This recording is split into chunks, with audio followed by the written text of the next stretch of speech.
zo'r bir sayt topdim, qarangda. Mana shu sayt. Human Biodigital degan. Saytga kirasiz, registratsiya qilishingiz kerak.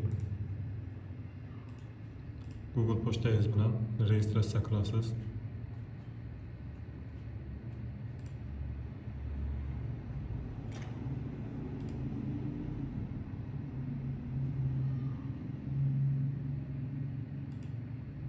Mana kirdi.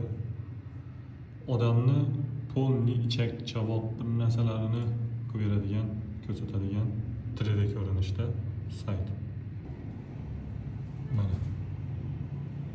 Bu ayolni ko'rsatib berdi, o'zi erkakniki ham bor. Registratsiya qilganingizda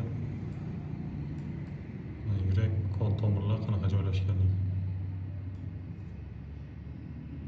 Polni badanni boshqa a'zolarini ham ko'rsa bo'ladi, qilsa bo'ladi, nazar qilib chiqsangiz. Bu yoqda har xil nimalari bor.